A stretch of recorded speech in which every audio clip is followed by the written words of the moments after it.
체내에 비오틴이 부족하게 되면은 우리가 콜라겐이 아무리 많다 하더라도 이제 합성이 제대로 이루어지지 않으니까 우리 몸에서 제대로 사용을 할 수가 없게 되는 거죠.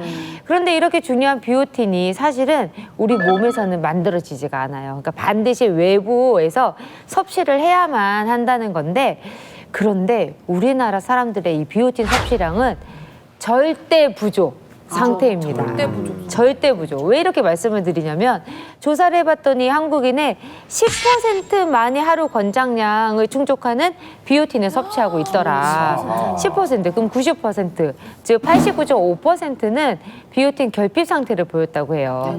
그래서 비오틴을 그러면 많이 먹어도 되나? 이런 생각을 하실 텐데, 수용성 비타민이기 때문에 뭐 많이 드셔도 남아도는 거는 소변으로 배출되고요.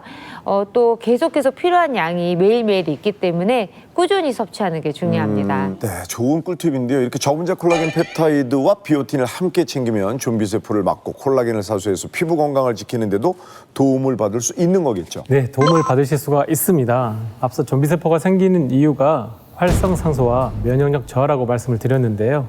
그런데 몸속에 콜라겐이 충분해서 근육, 혈관 같은 장기들이 탄력 있게 움직이면 신진대사가 활발해지면서 활성산소가 밖으로 배출되고요. 또 콜라겐이 면역세포를 활성화시켜주니까 면역력이 좋아져서 좀비세포의 생성 자체를 차단하게 되는 겁니다.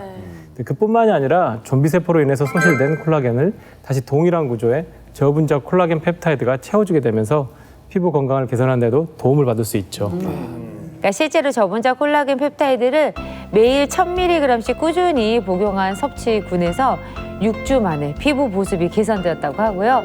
12주 후에 이제 검사를 했더니 피부 수분도가 2.9배 증가를 했고, 피부 주름은 무려 10.5배 개선이 됐다고 해요. 근데 여기에 피부 탄력 역시 유의미하게 또 호전됐다고 합니다. 또 다른 연구에서도 중년 여성을 대상으로 10주간 콜라겐 섭취하게 한 그런 연구가 있었는데요. 이때도 피부 탄력의 핵심인 이제 진피 침밀도가 10배 증가를 했고, 피부 수분량은 15배 이상 증가를 했다고 합니다.